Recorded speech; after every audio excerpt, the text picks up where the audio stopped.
Yeah, good afternoon. I hope you had a good lunch. Next up, we have Thomas and Luke from Obol, who are going to teach us all everything about how to run your first distributed validator.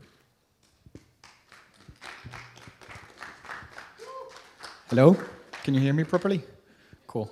So nice to meet you, Thomas, Head of Operation at Obol Labs. And this is Luke, Platform Engineer also at Obol. So today we're going to teach you how to run distributed validators. So could I just get a show of hands here who is solo staking? Nice, awesome. Okay, so I'll tailor the presentation then definitely for solo staking, as this seems to be the main audience. So we'll go over what are distributed validators. Then Luke will do a quick demo on how to actually set it up using our Launchpad, and then we'll follow up with a few nice announcements that we've been releasing recently. Okay. So what are distributed validators exactly?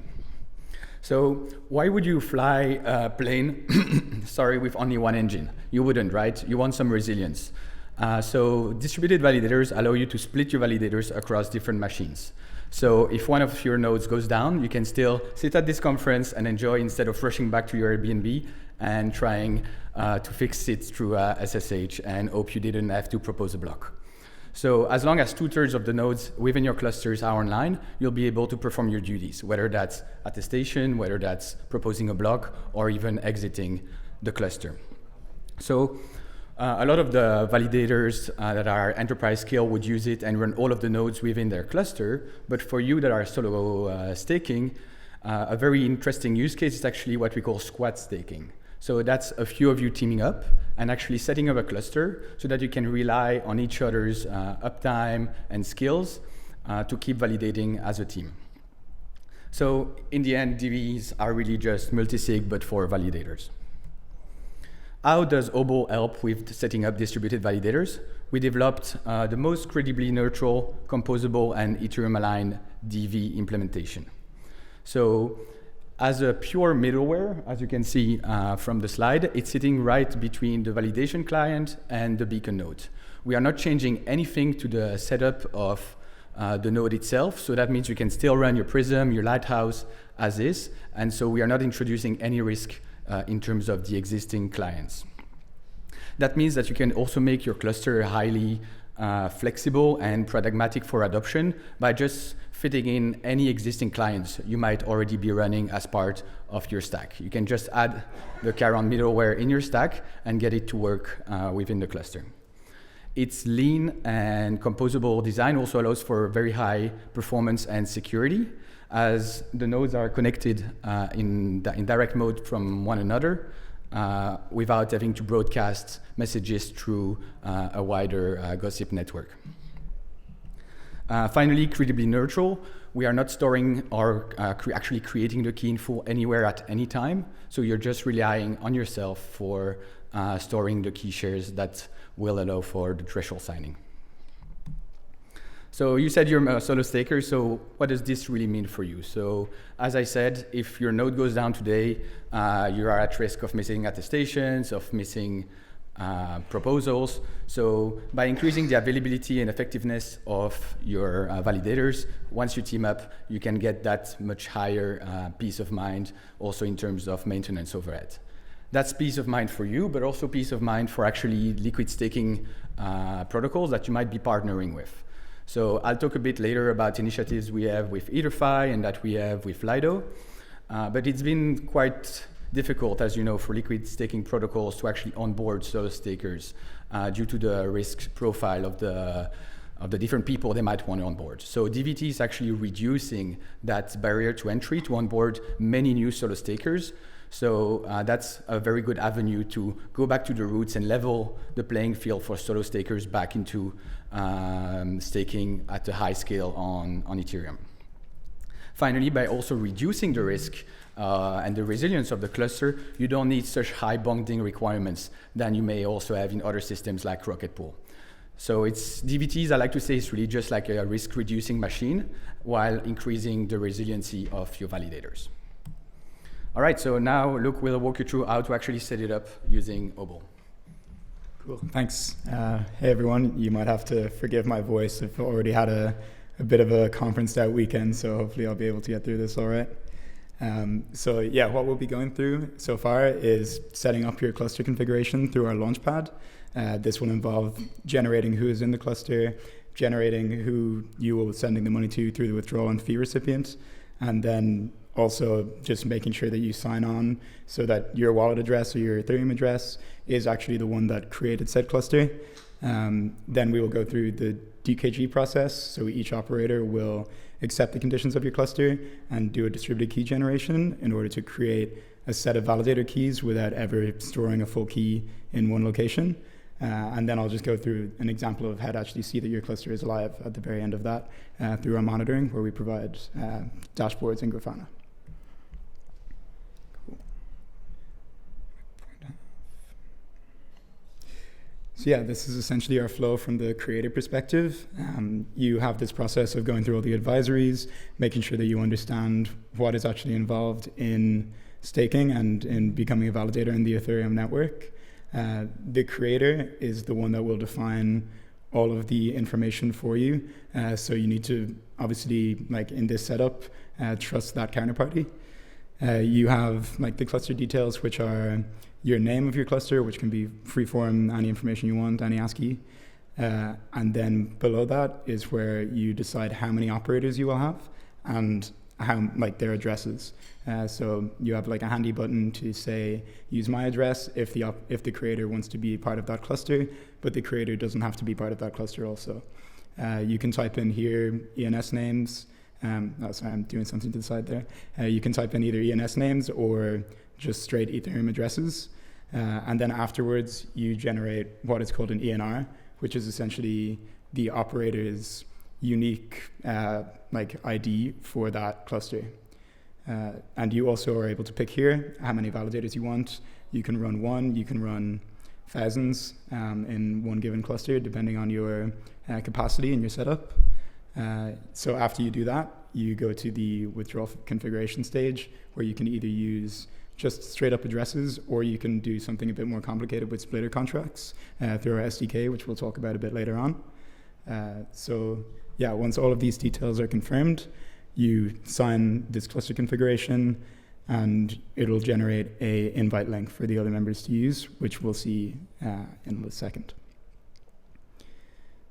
There's multiple signature requests here that don't charge you anything on chain. So yeah, now that you have an invite link, I'll just show you briefly from an operator's perspective what people see. So you can see already who's accepted and who you're waiting for in the Launchpad flow. You just need to get started, read a similar set of advisories, quite similar to a Launchpad that you would have for the standard Ethereum validator and deposit setup, just understanding your group risk, that it's still alpha and now beta software, and yeah, that you need to be careful running it. This is where you see that you want to trust and verify the addresses there, that you know who you're dealing with, and that you know where the withdrawal and fees are actually going to. And you generate your own unique Ethereum name record in order to verify your ID locally when you're doing the DKG process. So yeah, once you confirm all of those details, you'll get back to a operator status page where you will wait for the rest of the operators to complete this flow. Then like the DKG part of this that comes afterwards, we provide in our documentation like the commands that you will be running. You will need Docker installed pretty basically, but you can also build from source. We have, Karen is completely open source. You can build it and run it locally if you want to do that. So yeah, at this stage, what we give you is a link with the DKG command and some simple information about the cluster. We store the cluster definition in our API for ease, but if you again want to like fetch it from somewhere else, you can store it locally and then distribute it without using any of our services. So yeah, once the DKG process starts running, we wait for other peers to connect.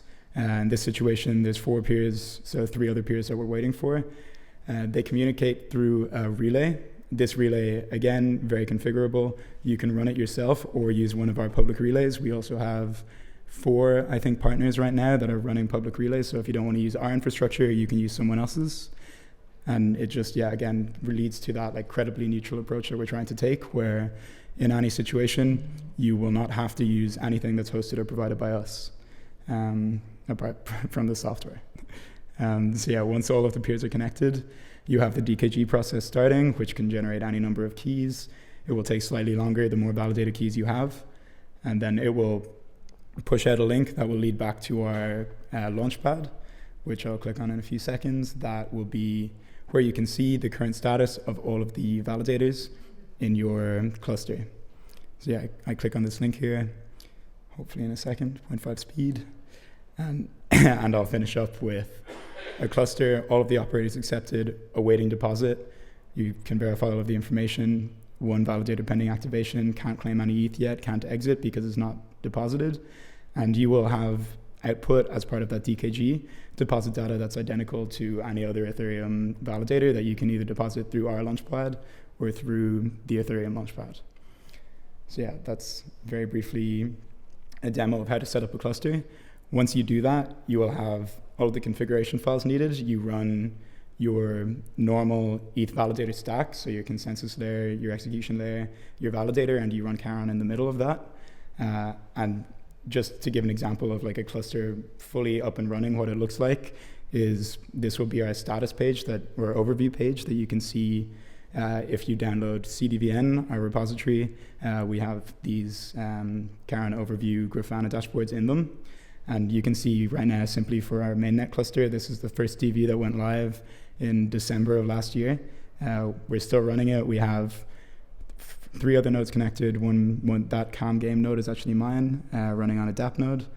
And you can see the active validators that we have right now and simple information that will help debug any issues with your cluster.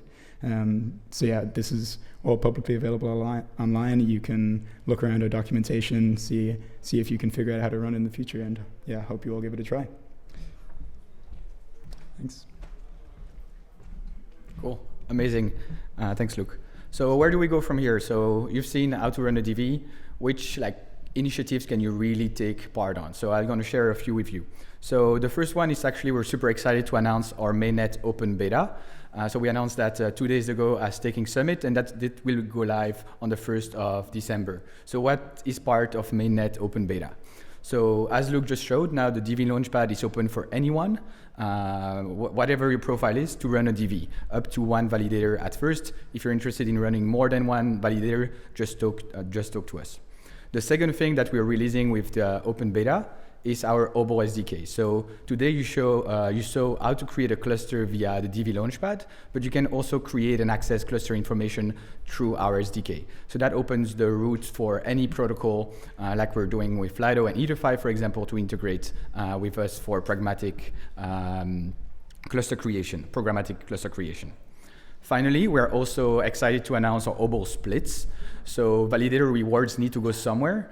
In the demo, you saw where they're going into one single address, but now they can also go to what we call splitters, where the rewards will be split across the different operators as per the rules that you define into the Obol splitter. So it's basically a set of open source smart contracts that also any other protocol may integrate with. Obviously, Charon is there, has always been, and is ready to be used. Okay, so a few opportunities, as I mentioned, for open beta. So you can go ahead, go on our testnet, spin up a cluster, or even on mainnet if you're feeling like you're ready. So we have also a key initiative with EtherFi called Operation Solo Staker, where they're running solo staking clusters as part of EtherFi, and they even provide you with the hardware to do so. So feel free to chat with them if you're interested in taking part in the EtherFi Solo Staker. Finally, we also just passed a proposal with Lido for Simple DVT, which is going to be the first live module, V2 module of Lido, including only DVs. So I think we have about 30 solo stakers, which are going to be part of these clusters. And that's really the beauty of DVT. It allows protocols like Lido to actually reduce the trust they need in the individual running nodes, thanks to the more added resilience of these clusters. So we are onboarding the first wave of Simple DVD at the moment, but if you're interested, also chat with the Lido team, and there will be further waves. Finally, if you're a developer, check our product, as I said, the SDK and the splits that you can also integrate with. Finally, I think quite critical for solo stakers, I'm not sure the industry has been good enough at recognizing the talent of the individuals that have the skills to run solo staking, even if it has been becoming easier. But we're basically launching the Obol Technique Credential, which is a badge showing the industry how much you know about DVs and that you're totally capable of running an Obol cluster. So that means that protocols that might be onboarding solo stakers like Etherfi or Lido or all the rest that we're going to work with might be recognizing this badge for easier onboarding within their process. All right, so as I said, I think solo staking and DVT can really make like a very good partnership to really bring back solo staking to the roots of Ethereum and decentralize it again versus the liquid staking pool. So it's time to make squat staking a reality. Thank you, everyone.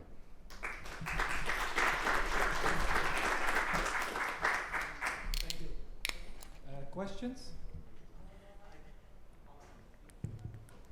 Great presentation, guys. So the part where you're sitting there waiting for the other participants, is there a timeout, or I mean, if somebody just isn't responsive, like what do you do from there? I guess we haven't. It's like non-committal at that point, right? You can still kind of just back away. Yeah, you can hang around. You can leave the long-running command running until something happens. Yeah, could be a day, could be however long. But I think after a certain stage, you do want to cut your losses. Currently, that would involve creating a new cluster definition, so you would not be able to sub out the operator in place at that current stage. Well, once a cluster is running, and let's say someone becomes unresponsive or is unable to keep running their node, what happens then? So in that situation, you would probably have two routes that you could go down, depending on whether you were in like a less trusted setup or with your counterparties that you know. You could either like just exit the validator, create a new cluster definition, and go through that process again from the beginning. Or there's a situation where you could take a quorum amount of the key shares, recombine them, split them, and distribute out the actual configurations without having to do that manual configuration again. Yeah. Okay, thank you very much. Let's Thanks. thank the speakers again. Next talk will be in 18 minutes. Yeah, we went through it. Yeah, 15.